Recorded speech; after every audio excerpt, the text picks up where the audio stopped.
Hi hello friends, நம்ம இன்றைக்கி பார்க்க போகிறது கத்திரிக்காய் செடி தாங்க. பாருங்கள், இது வரி கத்திரிக்காய். இப்போ தான் நிறைய பூ வச்சு காய்ங்க வைக்க ஆரம்பிச்சிருக்கிறாங்க. இது பாருங்கள், பச்சை கத்திரிக்காய். இதில் 2 காய் வந்திருக்குது. இருங்க, ஒரு காய் எடுத்துக்கலாம், முத்தி இருக்குது பாருங்கள். இது கத்திரிக்காய் கொஞ்சம் பெருசாகவே இருக்குது. இது கூட கொஞ்சம் கீரையும் இருக்குது, கீரையை எடுத்துக்கலாம். இன்றைக்கி கீரை வந்து எப்போவுமே வாரத்தில் 2 டைம் எடுத்துக்கலாங்க. அந்த அளவுக்கு கீரை கிடைக்கும். இது சாமந்தி பூவு இங்கே பாருங்கள், நல்லா பெருசாகவே இருக்குது. இதுவும் நிறையா இருக்குது, 2 3 பூ எடுத்துக்கலாங்க. இது கையில் ஒரு ஆளே வீடியோ எடுக்கிறதால பூவில் ஃபுல்லும் கவர் ஆக மாட்டேங்குதுங்க. கொஞ்சம் அட்ஜஸ்ட் பண்ணிக்கோங்க. நிறையவே பூ இருக்குது பாருங்கள். இது ஒரே செடி தாங்க. ஒரு செடியில் எந்த அளவுக்கு பூ இருக்குது பாருங்கள். இந்த பூவை எடுத்துகிட்டு போய் நாங்கள் சாமிக்கு வச்சுருவோங்க. இது பந்து பூவு மாலை கட்டி போட்டால் அழகாக இருக்கும். பாருங்கள், இந்த பூவோட விதை இருக்குதுங்க இல்லையா, அதை தூக்கி போட்டுறாமல் காய வச்சுட்டு நீங்கள் எடுத்து போட்டிங்கன்னா திருப்பி நிறைய செடி வர ஆரம்பிச்சிருங்க. இந்த செடி வந்து ஒரு டைம் வாங்கி வச்சிங்கன்னா போதுங்க, எப்பயுமே நம்மக்கிட்ட இருந்துக்கிட்டே இருப்பாங்க. இது பாருங்கள், சிவப்பு தண்டிக்கீரை இருக்குது, இதுவும் எடுத்துக்கலாம். கீரை மட்டும் நம்ம வீட்டில் எனி டைம் கிடச்சிக்கிட்டே இருக்குங்க. ஏதாவது ஒரு கீரை எடுத்துக்கிட்டே இருக்கலாம். இன்றைக்கி கீரை நம்ம தான் அங்கே எடுக்க வந்திருக்குறோம். நிறைய கீரை இருக்குது. கீரையெல்லாம் மொத்தமாகவே எடுத்துக்கலாம். இது பாருங்கள், இதில் பார்த்தீங்கன்னா தெரியும், தண்டிக்கீரை எல்லா இதுலேயுமே முளைச்சி வந்து கிடக்கும். இது பாருங்கள், இது கூட பொன்னாங்கண்ணி கீரையும் இருக்குது. கீரை உடம்புக்கு எந்த அளவுக்கு நல்லதோ அந்த அளவுக்கு வந்து ஈஸியாகவே வளருங்க. நம்மக்கிட்ட சிவப்பு தண்டிக்கீரை பார்த்தீங்க, இப்போ தண்டிக்கீரை பாருங்கள், பொன்னாங்கண்ணி கீரையும் நிறைய இருக்குதுங்க. ஒரு 4 5 கேரி பாக்ஸில் வச்சுருக்குறோம். இன்றைக்கி கீரையெல்லாம் எடுத்துக்கலாங்க. இன்றைக்கி நமக்கு கீரை தான் வேணும். இது பாருங்கள், தக்காளி பழம் பழுக்க ஆரம்பிச்சிருச்சு. இதில் பார்த்தீங்கன்னா ஒரு 2 3 பழம் இருக்குது, அதையும் எடுத்துக்கலாம். நல்லா ஃப்ரெஷ்ஷாகவே இருக்குது பாருங்கள், நிறைய பிஞ்சு இருக்குது, இன்னும் பழுக்க ஆரம்பிக்கலாம். இது ஒரு தக்காளி. இதில் பாருங்கள், முள்ளங்கி எல்லாமே பிஞ்சு வர ஆரம்பிச்சிட்டாங்க. நம்ம இதில் எடுக்க வேண்டாங்க, இன்னொரு கேரி பேக்கில் நல்லாவே வந்திருப்பாங்க, அதில் எடுத்துக்கலாம். வெண்டைக்காய் தாங்க, இது வந்துட்டு ஃப்ரெஷ்ஷாகவே எடுத்துக்கலாம். நம்ம வீட்டில் வந்து ஒரு 4 5 வெண்டைக்காய் பிஞ்சு இருக்குதுங்க. நமக்கு இப்போ 2 போதும். ஆல்ரெடி நம்மக்கிட்ட வந்துட்டு 2 நாளுக்கு முன்னாடி எடுத்த காயே இருக்குதுங்க. வல்லாரைக்கீரை நிறையவே வந்துருக்குது. நம்ம இன்னொரு செடியில் இருக்குது, எடுத்துக்கலாம். பொன்னாங்கண்ணி கீரைங்க, பார்த்திங்கன்னா தெரியும். இது கூட நான் வந்து தயிர் ஊற்றி விட்ருப்பேன். தயிர், இந்த மோர், வீட்டில் மீற ஃபெர்டிலைசர் தண்ணிங்கெல்லாம் இருக்குதுங்கள்ல, அரிசி கழுவுன தண்ணி, வெங்காயம் கழுவுன தண்ணி எல்லாம் 2 நாளைக்கு ஒரு டைம் நான் வந்து செடிங்களுக்கு ஊற்றி கொடுத்துக்கிட்டே இருப்பேங்க. இந்த திராட்சை கொடி நல்லாவே வந்துடுவாங்க. இடையில வந்து ஊடு போயிடாதாங்க இந்த கீரைங்கெல்லாம் வச்சு விட்ருக்குறேன். இது பாருங்கள், முள்ளங்கி செடி. முள்ளங்கி செடியில் பார்த்தீங்கன்னா நல்லாவே நிறைய காய் வந்திருக்குறாங்க. நமக்கு வேணுங்கிற அளவுக்கு மட்டும் எடுத்துக்கலாம். மீதி வந்துட்டு எப்போ வேணுமோ அப்போ வந்து எடுத்துக்கலாங்க. பாருங்கள் எவ்வளோ ஃப்ரெஷ்ஷாக இருக்கிறாங்கன்னு சொல்லிட்டு. பார்த்தீங்கன்னா தெரியும், தெரியுதுங்களா? நம்ம இன்னொரு கவர்லேயும் போட்டு வச்சுருக்குறோங்க. நான் எப்பயுமே வந்து 2 கவரில் போட்டு வச்சுக்குவேங்க. இதில் அறுவடை எடுத்த உடனே அதில் அறுவடை வர்றதுக்கு கரெக்டாக இருக்குங்க. பொன்னாங்கண்ணி கீரை இதுலேயும் இருக்குது பாருங்கள், இதையும் எடுத்துக்கலாம். கீரைங்க வந்து நமக்கு எப்போவுமே வந்து 2 நாளைக்கு வந்துட்டு மேலே மட்டும் கட் பண்ணி எடுத்திங்கன்னா 2 நாள் 3 நாள் தளர்ந்து வந்துடும்.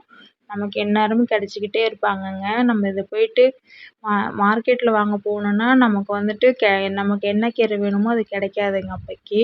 இது நம்ம வீட்டில் இருந்துச்சுன்னா நமக்கு எப்போ வேணுனாலும் எடுத்துக்கலாங்க.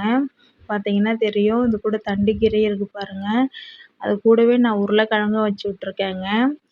ஊடு பயிராக உள்ள உருளைக்கிழங்கு வளர்ந்துக்குங்க, மேலே வந்து கீரை வச்சு விட்ருக்குறேன். இதில் பார்த்தீங்கன்னா புதினாங்க. புதினா நமக்கு வேணுங்கிற அளவுக்கு இருக்குது.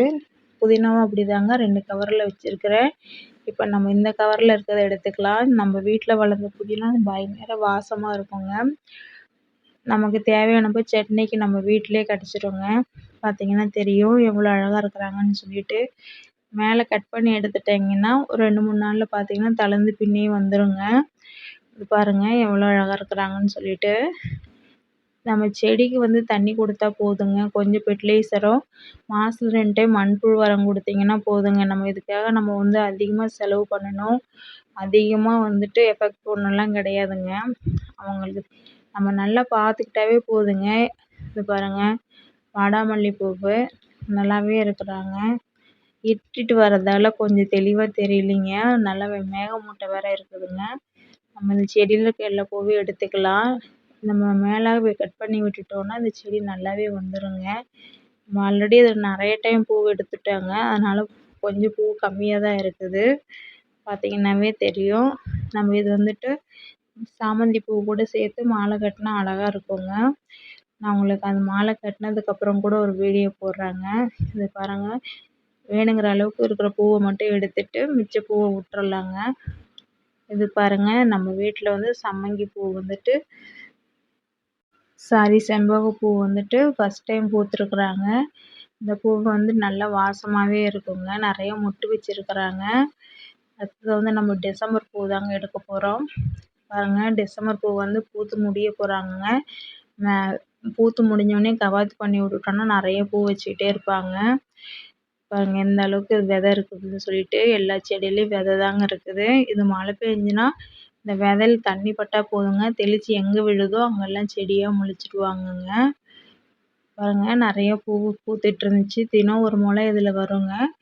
செடி வந்து கவாத்து பண்ணணுங்க. மழை சீசன் வந்ததுக்கப்புறம் தாங்க இது பண்ணணும். இது பாருங்கள், நிறைய மொட்டு வச்சு நிறைய பூத்துட்டு இருந்தது தாங்க எல்லாம் இப்போ விதையாவே இருக்குது. ஒரு செம்பருத்தி பூ இருக்குதுங்க, அதையும் எடுத்துக்கலாம். செம்பருத்தி பூ செடி கவாத்து பண்ணி விட்ருக்குறேன். ஜாதி முல்லைப்பூவு கொஞ்சம் பூத்துருக்குது, அதையும் எடுத்துக்கலாங்க. பார்த்தீங்கன்னா தெரியும், இது கவாத்து பண்ணி இப்போ தான் தளர்ந்து வந்துட்டுருக்குது. நம்ம வந்துட்டு செடிங்க பூத்து முடிஞ்சோடனே கவாத்து பண்ணி விட்ருவோங்க. அடுத்தது நம்ம வந்து அவரைக்காங்க. அவரைக்காய் நிறைய கைக்கு எட்டாத தூரத்தில் நிறைய இருக்குதுங்க. இப்போ நமக்கு எங்கே எட்டுதோ அங்கே பறிச்சுக்கலாங்க. பாருங்கள், நிறையவே பிஞ்சு வச்சுருக்குறாங்க. இந்த அவரைக்காய் வந்து விதை வந்ததுன்னா காய் சாப்பிட முடியாதுங்க. விதை வரத்துக்கு முன்னாடியே இந்த காய் எடுத்துக்கணும். நிறையாவே இவங்க காய் கொடுத்துக்கிட்டே தாங்க இருக்காங்க. ஒரு 7, 8 மாதமா இதில் காய் நமக்கு எப்போதுமே இருந்துக்கிட்டே இருக்கும். இது பார்த்தீங்கன்னா தெரியும், நிறைய பிஞ்சு மேலே தாங்க போய் போய் வச்சுருக்குறாங்க. நமக்கு எட்டாத தூரத்தில் தாங்க நிறைய இருக்குது. எனக்கு வந்துட்டு இப்போ கொஞ்சம் போதும். அது நிறையா இருக்கிறத பறித்து வீணாக்க மாட்டேங்க. எப்போ தேவையோ அப்போ மட்டும் அளவாக எடுத்துக்குவேங்க. இது பாருங்கள், தெரியுதுங்களா? நிறையா அந்த சைட்லாம் பார்த்தீங்கன்னா தெரியும், பிஞ்சு இருக்கும். இந்த பக்கம் பார்த்தீங்கன்னா தெரியும் பாருங்கள், காமிக்கிறேன். இந்த பாருங்கள், நிறைய பிஞ்சு இருக்குது. அவரைக்காய் பாருங்கள், இவ்வளோதாங்க இருக்குது. இந்த பக்கம் பார்த்தீங்கன்னா தண்டிக்கீரை வந்து நிறையவே வந்திருக்குதுங்க. பார்த்தீங்கன்னா தெரியும், நல்லா நிறைய கீரைங்க இந்த பக்கம் சைட்லலாம் போட்டு விட்டுருக்கேங்க. இப்போ நமக்கு வேணுங்கிறத மட்டும் எடுத்துக்கலாம். ஆல்ரெடி மாடியிலேருந்து நம்ம நிறையவே எடுத்திருப்போம். கீழே இருக்கிறத வந்துட்டு கொஞ்சம் எடுத்துக்கலாங்க. நமக்கு தேவையான அளவுக்கு நமக்கு வீட்டிலேயே கீரை கிடச்சிருதுங்க. பார்த்தீங்கன்னா தெரியும், தண்டிக்கீரை இந்த பக்கம், சிவப்பு கீரை அந்த சைடில் போட்டிருக்குதுங்க. அதை நான் ஒரு வீடியோவில் காமிக்கிறேங்க. வெய்ய காலத்தில் கீரை நல்லாவே வருங்க. எங்கள் வீட்டில் வந்துட்டு வெய்ய காலம் மழை காலம்னு இல்லைங்க, கீரை எப்போவுமே இருந்துக்கிட்டே தான் இருப்பாங்க. ஃப்ரெஷ்ஷாகவே இருப்பாங்கங்க. பாருங்கள், வீட்டுக்கு தேவையான கீரை வந்து எப்போவும் நம்ம வீட்டில் இருந்துக்கிட்டே தாங்க இருக்குது. 2 நாளைக்கு ஒரு டைம் நான் எடுத்துக்கிட்டே தான் இருக்கிறேன். அதுவும் தண்டிக்கீரை நிறையாவே இந்நேரம் வந்துக்கிட்டே இருக்குங்க. இது நமக்கு விதை போட்டு தான் வரணும்னு இல்லைங்க. நம்ம ஏதாவது ஒரு செடி வச்சா கூட அதுவும் வந்துடுங்க. இந்த பக்கம் சூரியகாந்தி பூவெல்லாம் நிறைய வச்சுருக்கிறேன். அது கூட வந்துட்டு இந்த செடி நல்லா கீரைங்க நல்லா தளர்ந்து வந்திருக்குது. நீங்கள் பார்த்தீங்கன்னா தெரியும். இந்த பக்கம் பார்த்தீங்கன்னா சுண்டக்காய் செடிங்க. நம்ம வீட்டில் ஒரு 4, 5 சுண்டக்காய் செடி இருக்குது. அது பாருங்கள் தெரியும். நல்லா எவ்வளோ செடி ஃப்ரெஷ்ஷாக இருக்கிறாங்கன்னு தெரியுதுங்களா? இதில் நிறைய காய் வந்திருக்குது. நமக்கு இப்போ வேண்டாங்க. உங்களுக்கு காமிக்கணுங்கிறதுக்காக காமிச்சிட்ருக்குறாங்க. வேணுங்கிறப்ப காய் எடுத்துக்கலாம். நிறைய பூவும் வந்திருக்காங்க பாருங்கள். இன்னைக்கு வந்து அறுவடை நம்ம வீட்டில் வந்து எடுத்தது இவ்வளோதாங்க. நம்ம வந்துட்டு நிறைய எடுக்கலாங்க. இப்போ டைம் இல்லாததால என்னால் காய் எடுக்க முடியலைங்க. முருங்கைக்காய் நிறையா காய்ச்சிருக்குறாங்க. அது ஒரு வீடியோவில் போடுறேங்க. மரவள்ளி கிழங்கெல்லாம் எடுக்க வேண்டியது இருக்குதுங்க. இப்போ வந்து டைம் இல்லாததால நான் வந்துட்டு எதுவுமே எடுக்கலைங்க. கீழே நிறைய செடிங்களில் வந்துட்டு பூவெல்லாம் நிறையா எடுத்துருக்குறாங்க. சந்தனமுல்லை செடியெல்லாம் நிறைய பூ வைக்க ஆரம்பிச்சிட்டாங்க. அதை வந்து ஒரு லென்த்து வீடியோவாக எடுக்கும்போது நான் உங்களுக்கு போடுறேங்க. இப்போ ஷார்ட்டாகவே எடுத்துடலான்னு தாங்க வீடியோ எடுத்துகிட்ருக்குறேன். என்னோடய வீடியோ உங்களுக்கு பிடிச்சிருந்தா லைக் பண்ணுங்கள், ஷேர் பண்ணுங்கள், சப்ஸ்கிரைப் பண்ணுங்கள், சப்போர்ட் பண்ணுங்கள்.